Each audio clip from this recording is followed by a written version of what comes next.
앞에 우리의 감정과 상관없이 아멘함으로 순종하는 성도 되게 하여 주옵소서. 예수님의 이름으로 축복하며 기도하옵나이다. 아멘.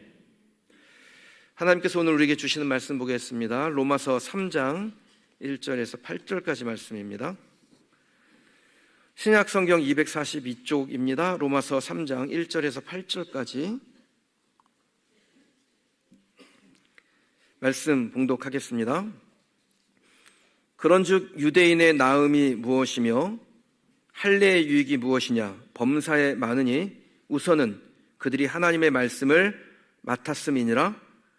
어떤 자들이 믿지 아니하였으면 어찌하리요? 그 믿지 아니함이 하나님의 미쁘심을 패하겠느냐? 그럴 수 없느니라.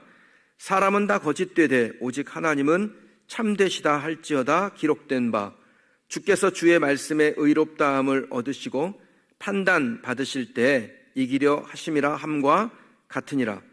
그러나 우리 불의가 하나님의 의를 드러나게 하면 무슨 말 하리요? 내가 사람의 말하는 대로 말하노니 진노를 내리시는 하나님이 불의하시냐? 결코 그렇지 아니하니라. 만일 그리하면 하나님께서 어찌 세상을 심판하시리요? 그러나 나의 거짓말로 하나님의 참되심이 더 풍성하여 그의 영광이 되었다면 어찌 내가 죄인처럼 심판을 받으리요? 또는 그러면 선을 이루기 위하여 악을 행하자 하지 않겠느냐? 어떤 이들이 이렇게 비방하여 우리가 이런 말을 한다 하니 그들은 정죄받는 것이 마땅하니라. 아멘. 신실하신 하나님이라는 제목으로 말씀 증거하겠습니다. 누군가 여러분에게 종교가 어떻게 됩니까? 라고 물으면 여러분들은 다 기독교인이라고 대답을 하시겠지요. 여러분이 기독교를 믿는 이유는 무엇인가요? 우리 중에는 생물학적 그리스도인이 있습니다. 일단 저희 아이들은 다 생물학적 그리스도인이에요. 태어나면서 그리스도인이라는 이름을 받은 거예요. 그래서 계속 교회 안에 머물죠. 언젠가 그리고 때가 되면 이미 인격적으로 주님을 만나게 되겠지만 어쨌든 부모가 교회를 다녔기 때문에 어려서부터 교회를 다녔고 그게 습관이 되어서 교회를 오지 않으면 뭔가 깨름직하고 그래서 교회를 나오는 분들이 아직 있을 수 있습니다. 어떤 분들은 언젠가 하나님을 만났고 인격적으로 주님을 믿었지만 그 은혜를 경험한 것이 가물가물해져서 하나님을 믿는 것 같은데 존재하심은 아는데 나의 하나님으로 지금 강력한 영향력을 느끼지 못하며 그저 출석하는 일에 급급한 성도도 있을 수 있습니다. 그래서 바울이 로마교회 성도들에게 던진 이 질문은 저와 여러분들에게도 매우 중요한 질문입니다. 바울이 이렇게 물어봐요. 그런즉 유대인의 나음이 무엇입니까? 할례의 유익은 무엇입니까? 바울이 로마교회 성도들에게 던지는 이 질문, 먼저 믿은 자들, 하나님의 계시를 먼저 받은 자들, 그래서 하나님의 존재하심을 아는 자들에게 주시는 유익이라는 것이 무엇인가요? 아마도 바울은 이 질문을 로마의 성도들에게만 한 것은 아닐 겁니다. 자기 스스로에게 묻고 그리고 그 스스로 그 심령에서 우러나오는 진심을 담아 대답했겠지요.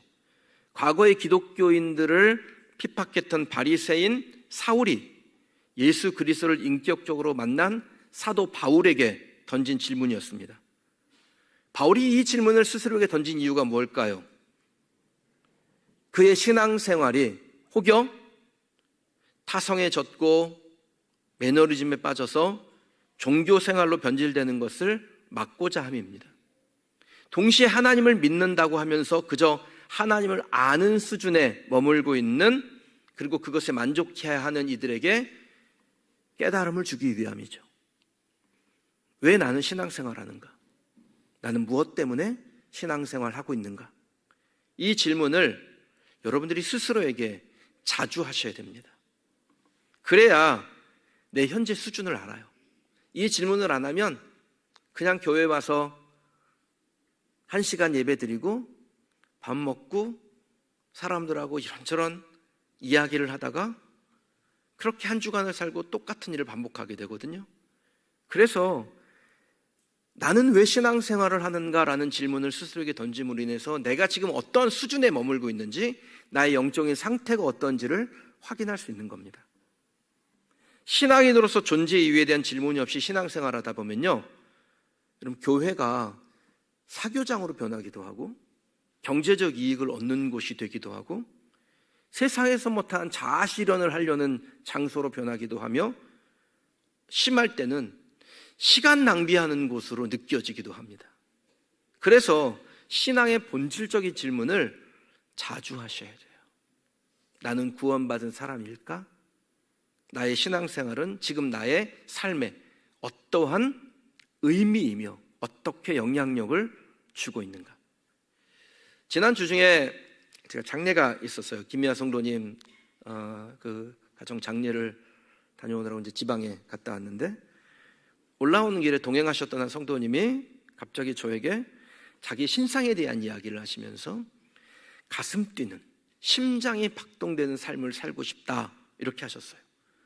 개인적으로는 그러라고 하고 싶었습니다. 그런데 한 사람의 가슴 뛰는 미래를 내가 이래라 저래라 해서는 안 되니까 그건 완전 본인이 결정해야 되는 거잖아요. 그래서 가슴 뛰는 삶을 사는 것이 어떤 것인지를 애둘러 말씀을 좀 드렸습니다. 그리고 제 자신에게 질문을 해봤어요.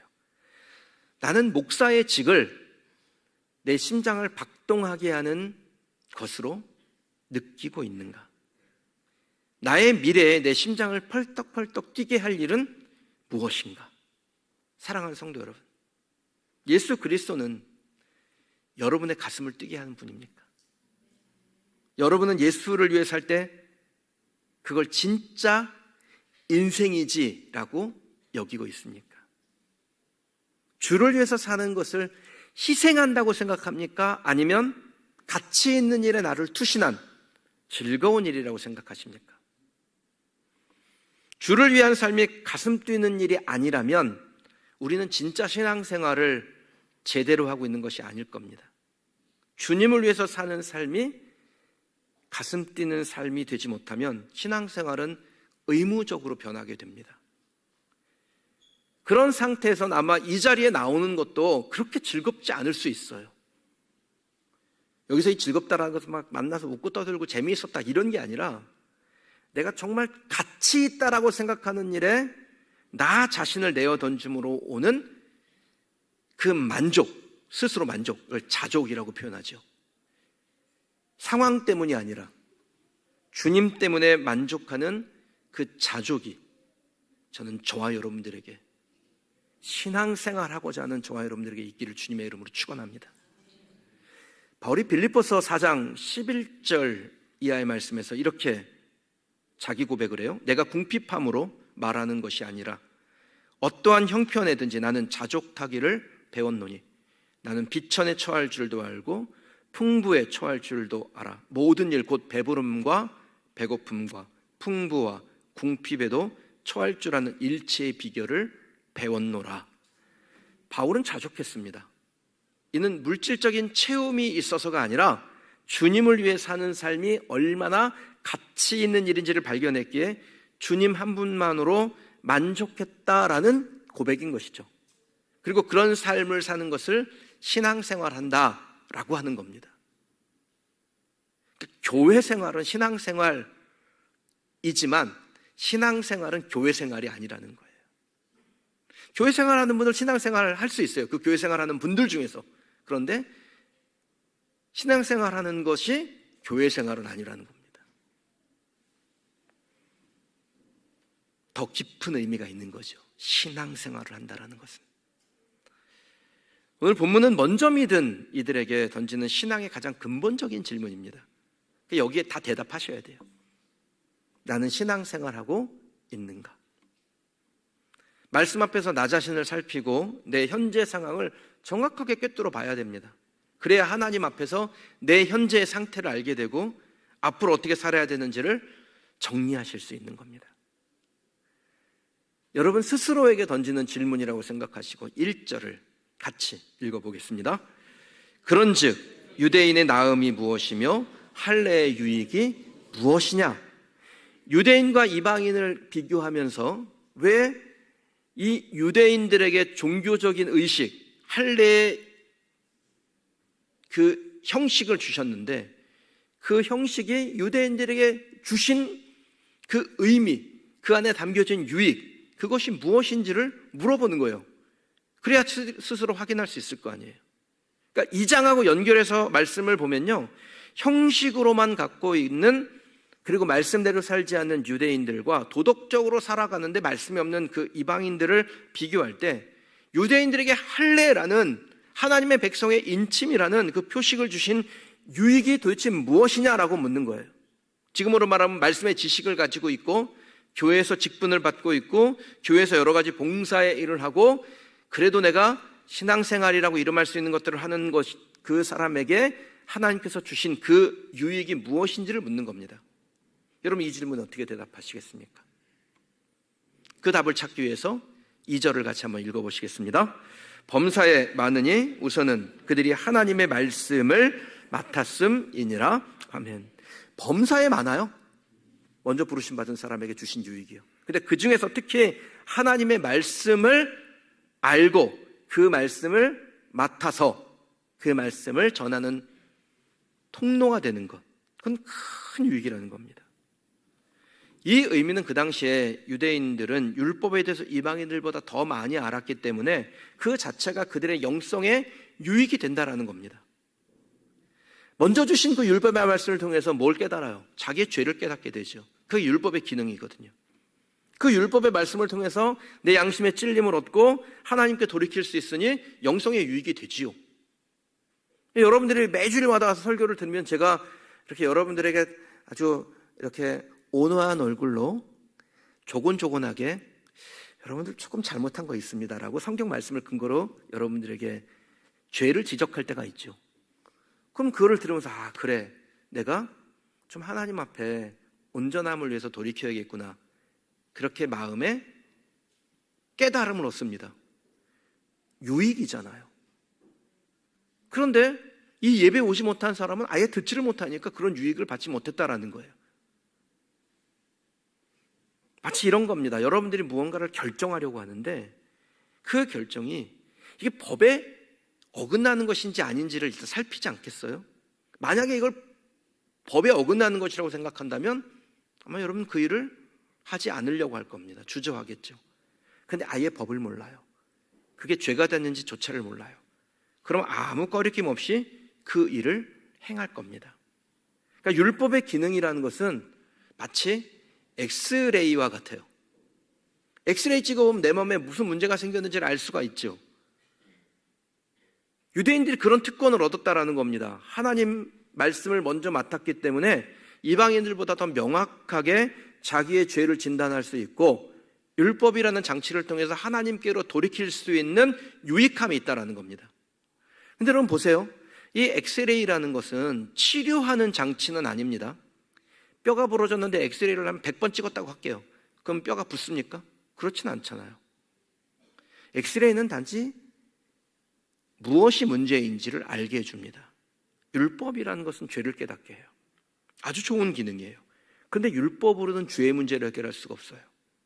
죄를 치료할 수 있는 길은 그 율법에서 우리에게 제시하시는 말씀을 통해서 하나님을 만나고 하나님과의 인격적 교제를 통해서 내 죄를 회개하고 내 삶을 돌이키는 것, 그것이 구원의 길이고 그것을 위해서 하나님이 우리에게 유익함으로 먼저 말씀을 주셨다는 겁니다.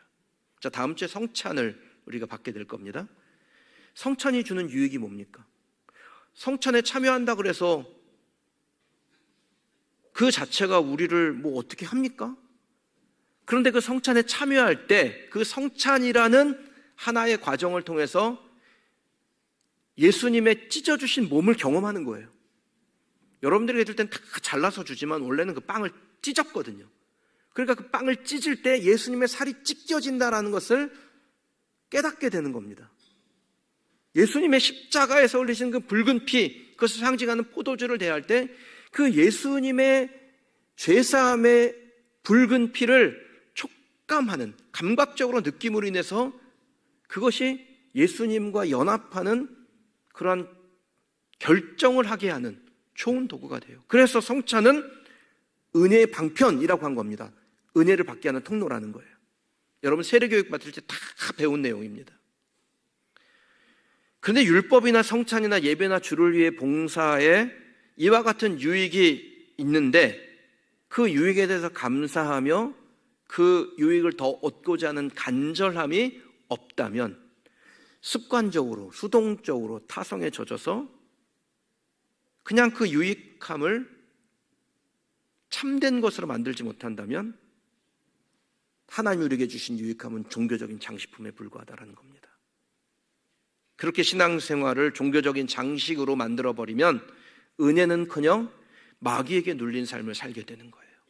그래서 교회를 다니는데 마귀에게 눌린 사람이 존재할 수밖에 없는 겁니다. 하나님이 우리에게 주신 유익을 종교적인 장식품으로 만들기 때문에. 지난주 설교 표면적 유대인에 대한 정의 제가 여러분들과 함께 나눴는데요, 이 거듭난 그리스도에 대한 열망 없이 할례, 직분, 내가 그동안 교회 생활했던 그 연조를 자랑하는 사람은 진정한 성도가 아니라는 겁니다. 그게 성경이 우리에게 말씀하는 거예요. 그런 사람에 대해서 예수님이 아주 준엄한 말씀을 하세요. 마태복음 12장에요 바리새인들, 표적, 그러니까 표면적 증거를 구하는 바리새인들에게 주신 말씀이었어요. 표면적 신앙인으로 사는 사람들은 자기에게 하나님이 은혜를 언젠가 주셨어요. 먼저 주신 유익이죠. 그런데 그 유익을 유익답게 하지 못하니까 귀신이 나가서 자기보다 더 악한 귀신 7을 데리고 들어가서 그 사람한테 거하여 이전보다 더 악한 상태가 된다. 이것이 표면적 신앙인, 표면적 유대인, 표면적 증거, 표적을 구했던 바리새인들에게 주신 말씀이에요.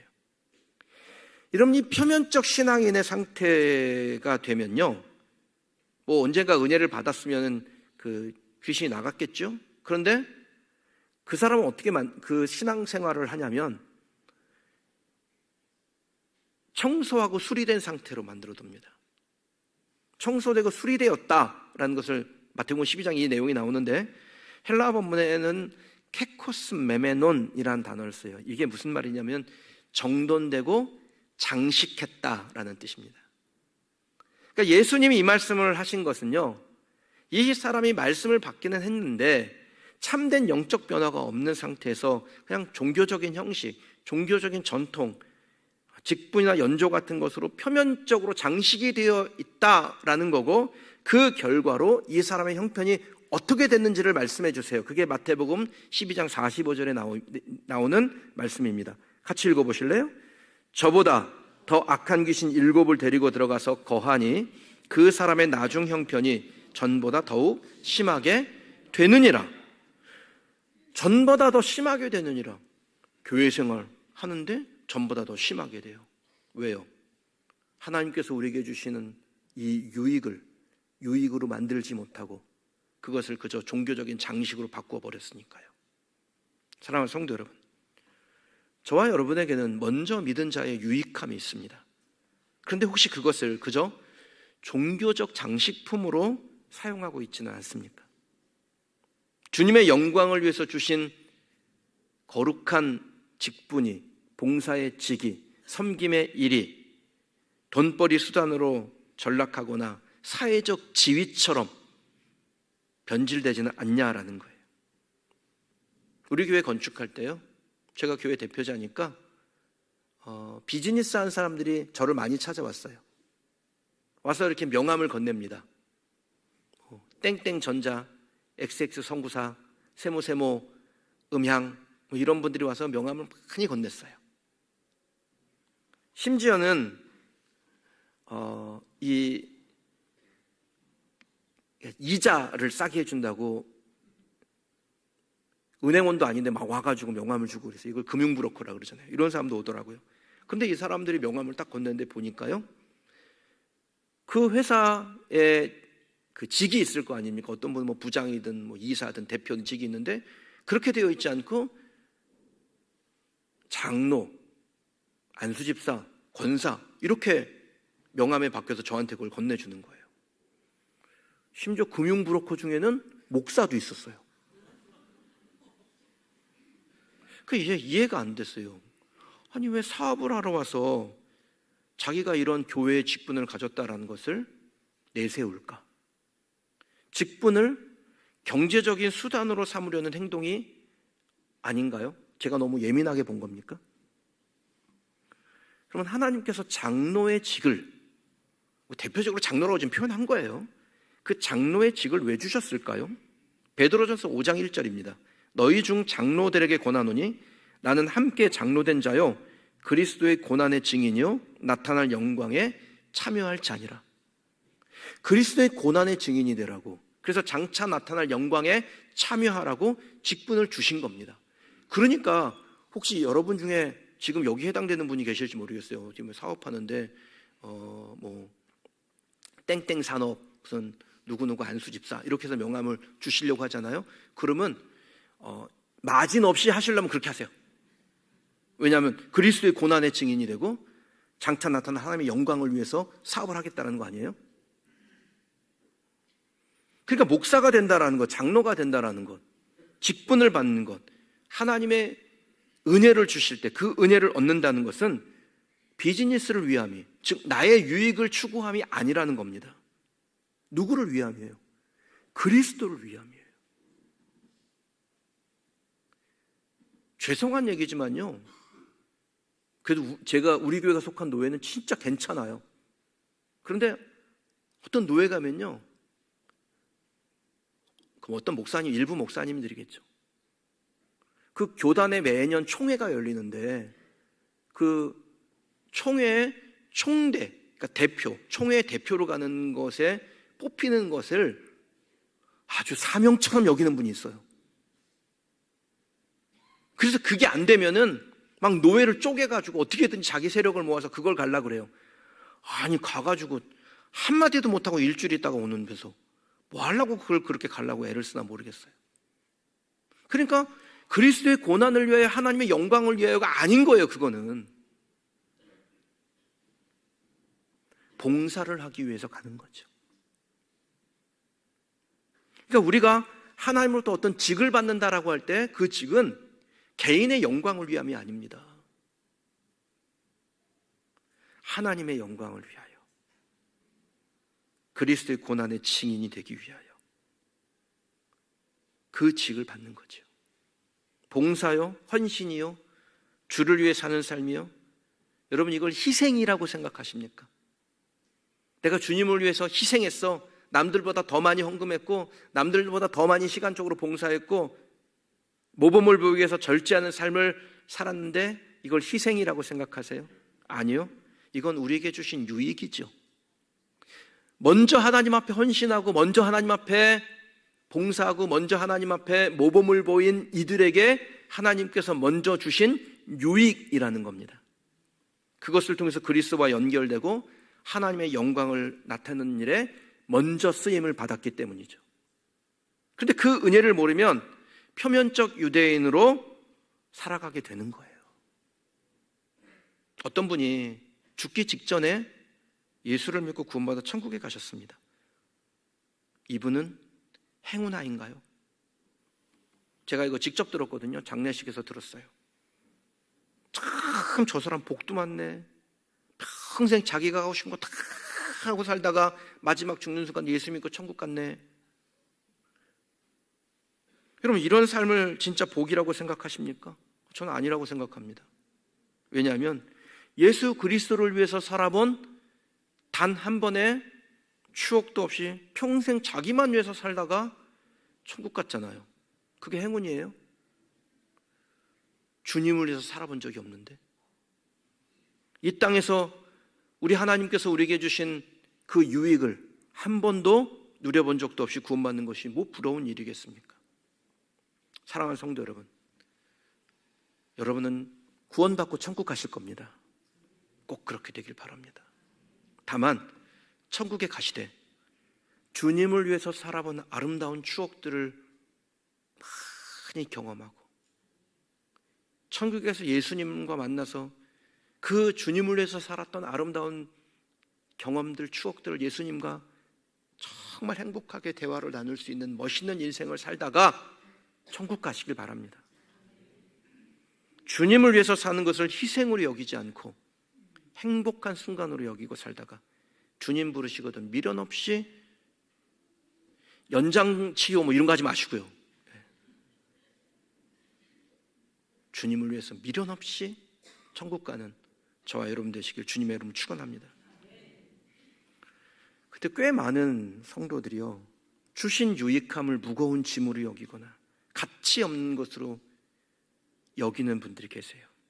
3절에서 바울이 이렇게 질문합니다. 유대인들이 말씀을 맡았지만 그것을 믿지 아니하면, 즉 따르지 아니하고 순종하지 아니하고 가치 있게 여기지 않으면 어떻게 됩니까? 하나님의 미쁘심, 신실하심이 가치 없어지는 것입니까? 이렇게 물어요. 유대인들 말씀을 먼저 받았죠. 스스로 말씀 앞에 자기를 비추어 보고 말씀대로 살아야 되는데 그렇지 못했습니다. 근데 그렇게 못하게 살면 그런 사람들 때문에 하나님께서 주신 그 말씀이 영향력이 없어지냐라는 거예요. 이에 대해서 성경이 아주 단언합니다. 그러니까 본문에서 글자로 표현되는데 그 글자 안에 담겨진 뉘앙스가 느껴져요. 4절을 한번 읽어볼까요? 같이 읽어볼게요. 그럴 수 없느니라. 사람은 다 거짓되되 오직 하나님은 참되시다 할지어다. 아멘. 이 4절을 현대인의 성경으로 읽으면 이렇게 됩니다. 결코 그렇지 않습니다. 결코 그렇지 않습니다. 세상 사람들은 다 거짓되어도 하나님은 진실합니다. 하나님의 말씀이 주어질 때요, 그 말씀을 받은 사람 중에 말씀을 믿지 않고 가치 없게 여기고 그것을 가치 없게 만드는 사람이 분명히 있겠죠. 그런데 그렇다 한들 하나님의 계시는 신실하고 그 언약은 유효하며 그 가치는 영원한 것입니다. 오늘 예배를 드리는 저와 여러분들에게 하나님 말씀하시죠. 헌신에 대하여, 섬김에 대하여, 나눔에 대하여, 공동체 안에서 하나됨에 대하여, 성령의 충만함에 대하여 유익함을 우리에게 먼저 알게 하셨어요. 그 말씀 앞에 자기를 비추어 보고 어떤 분들은 죄를 회개하고 주님께로 돌이키는 삶을 살기로 결정할 것입니다. 어떤 분들은 다시 한번 도전을 받고 헌신하고 봉사하겠다는 결심을 하기도 할 겁니다. 꼭 그렇게 하시기를 주님의 이름으로 축복합니다. 근데 안타깝게도 어떤 분들은 전혀 감동을 받지 못한 분이 있을 수 있죠. 만약에 예배를 드렸는데 말씀을 받았는데 전혀 심령의 변화를 얻지 못했다면 하나님의 말씀이 영향력이 없는 겁니까? 내가 그 은혜를 받지 못했다면 하나님의 말씀이 영향력이 없는 것일까요? 4절에 그렇게 말씀하는 거예요. 결코 그렇지 않습니다. 세상 사람들은 다 거짓되되 그 은혜를 받지 못한 사람이 거짓된 것이지 하나님의 말씀은 계시는 진실합니다. 혹시 여러분이 제가 이렇게 또박또박 말씀을 잘 전하는데도 뭔 말인지 모르겠다, 은혜를 얻지 못했다면 그건 하나님이 신실하지 못하기 때문이 아니라 여러분에게 문제가 있는 거예요. 내가 교만하여서 신실하신 하나님의 말씀을 말씀대로 받지 못하였기 때문입니다. 나에게 거짓 정보를 주는 마귀에게 속아 넘어가는 거예요. 정치꾼들이 종종 사용하는 방법이 있는데 메시지를 공격하기가 어렵잖아요. 그럼 메신저를 공격을 해요. 마귀는 메시지, 하나님의 말씀을 공격할 수 없기 때문에 그 말씀을 전하는 메신저, 목사를 공격합니다. 우리 목사님은 말씀이 어눌해. 우리 목사님은 뭔가 마음에 와닿지가 않아. 말만 잘해. 이 웃는 분들은 혹시 나에게 그런 생각을 갖고 있는 거 아니에요? 지금 이렇게 메신저를 공격하는 마귀에게 속아 넘어가지 말라는 겁니다. 마귀는 보편적인 교회 공격 못합니다. 왜냐하면 교회는 주는 그리스도셔서 살아계신 하나님의 아들입니다라는 그 고백 위에 세워져서 음부의 권세를 이기는 것이 교회예요. 마귀는 교회를 못 이겨요. 그런데 실수하는 특정한 교회를 공격하여 전체를 매도하려고 합니다. 실제로 어떤 메신저는 문제가 있고 어떤 교회는 문제를 일으키죠. 그렇다 그래서 말씀을 맡은 그 성직이 폐지되겠어요? 거룩한 교회가 불경하게 됩니까? 마귀가 여러분을 속일 때 말씀대로, 말씀처럼, 말씀으로 신실하신 하나님을 믿고 마귀에게 승리하는 여러분 되시길 주님의 이름으로 축원합니다. 마귀의 일은 우리를 속이고 두렵게 하는 것입니다. 근데 하나님은 항상 마귀와 반대로 하시잖아요. 그래서 하나님은 우리에게 이렇게 말씀하셨어요. 하나님 우리에게 주신 것은 두려워하는 마음이 아니요 오직 능력과 사랑과 절제하는 마음이니. 두려워하는 마음은 하나님이 주신 것이 아니니 주신 말씀대로, 주신 말씀처럼, 주신 말씀으로 하면 됩니다. 하나님이 우리에게 주신 것은 두려워하는 마음이 아니라고 했으니까 두려워하는 마음이 들 때, 두려워하는 상황을 만나게 될 때 하나님으로부터 온 것이 아니구나, 마귀로부터 왔구나. 그래서 우리의 눈에 보이는 그 현실, 마귀가 만들어 놓은 그 현실, 거기에 우리 시선을 두지 않고 신실하신 하나님의 말씀에 시선을 두면 그 사람은 신실하신 하나님을 경험하게 되는 것입니다. 제가 오늘 말씀을 이렇게 마지막으로 정리하다가 제 카톡에 대문구를 바꿨어요. 말씀대로, 말씀처럼, 말씀으로. 그러면 신실하신 하나님을 만나고 신실하신 하나님과 살아가게 될 거 아닙니까? 내가 지금 만난 형편과 상관없이 신실하신 하나님을 붙잡는 신앙인의 태도인 것입니다. 마귀는요, 항상 여러분의 삶에 독을 타요.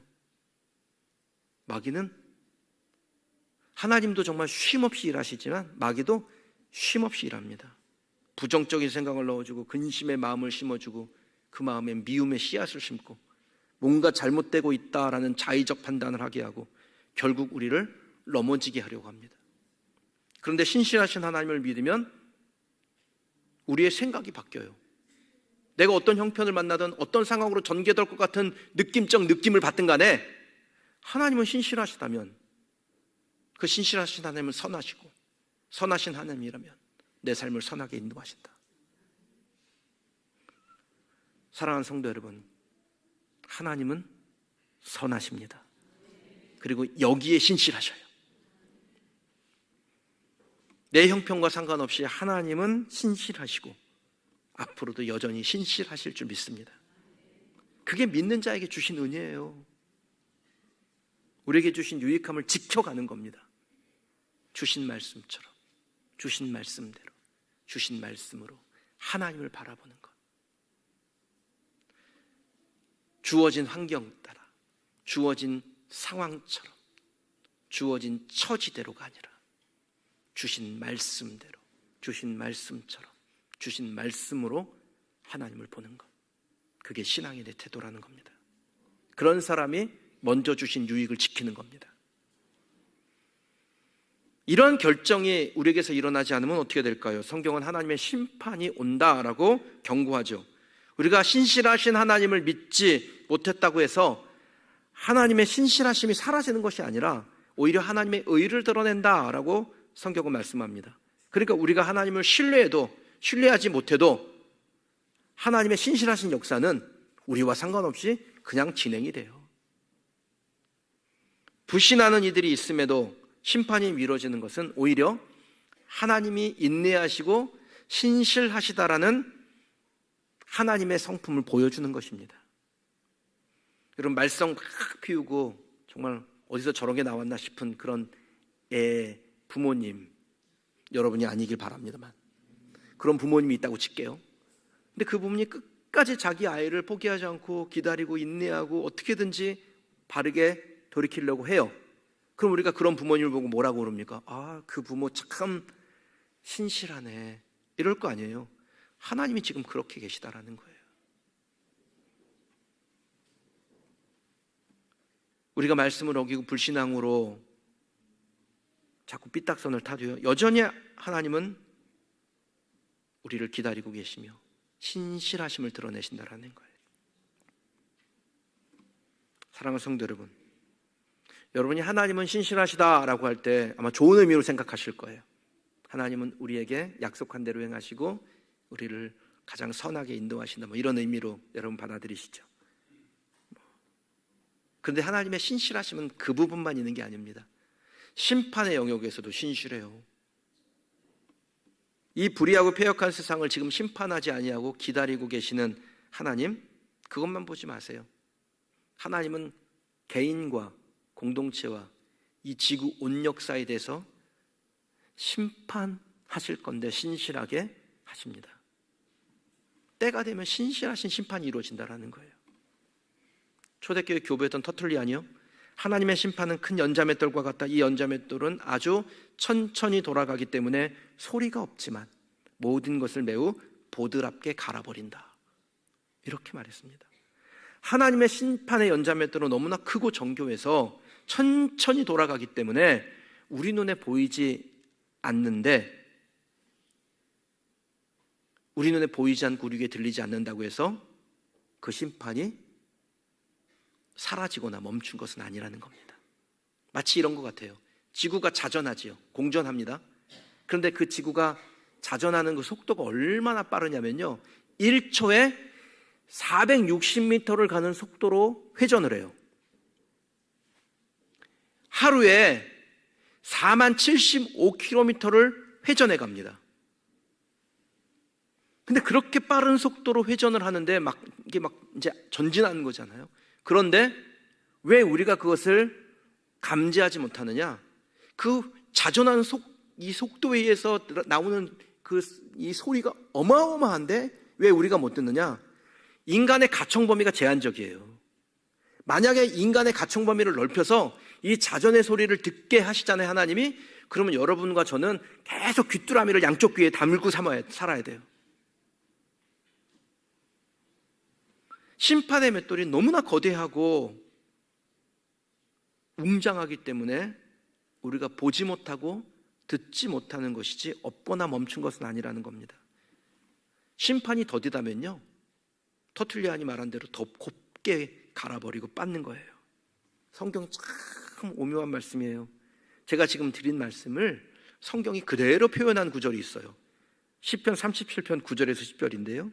진실로 악을 행하는 자들은 끊어질 것이나 여호와를 소망하는 자들은 땅을 차지하리로다. 잠시 후에는 악인이 없어지리니 심판이 있다라는 겁니다.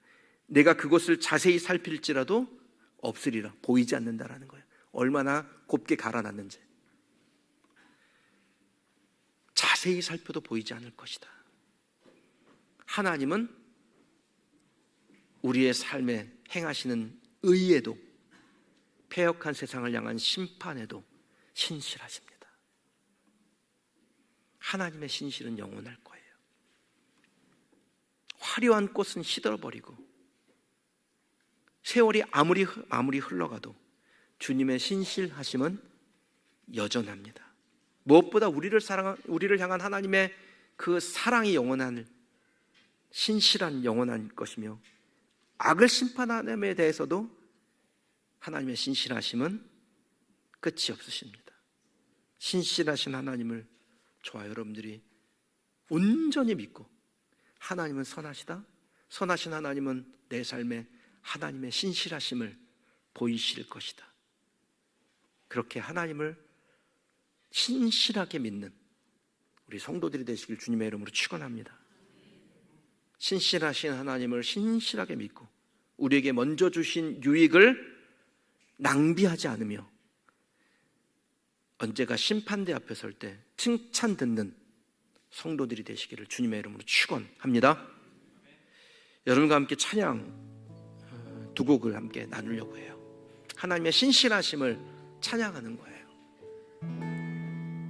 제가 우리 아이들하고 어제 가정예배를 드리면서 형식을 좀 파괴했어요. 뭘 했냐면, 우리 여기 MIP 하시는 분들 대화식 기도 하시잖아요.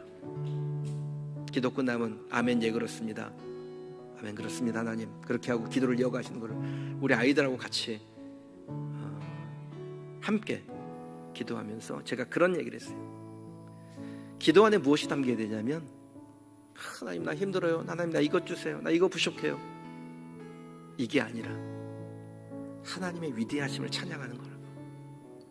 하나님이 얼마나 크신 하나님인지를 우리의 기도로 고백하는 것, 그게 기도지. 이렇게 아이들에게 제가 가르쳤는데, 여러분들에게도 오늘 하나님을 예배하고 경배하고 찬양하고 송축하는 기도를, 그리고 그 찬양의 고백을 함께 했으면, 그렇게 여러분을 권면하고 싶습니다. 시간 다 같이 자리에 일어나셔서 이 찬양 고백하실 때 하나님을 높여드리고 신실하신 하나님을 믿는 우리의 믿음의 고백을 하나님께 드리십시다.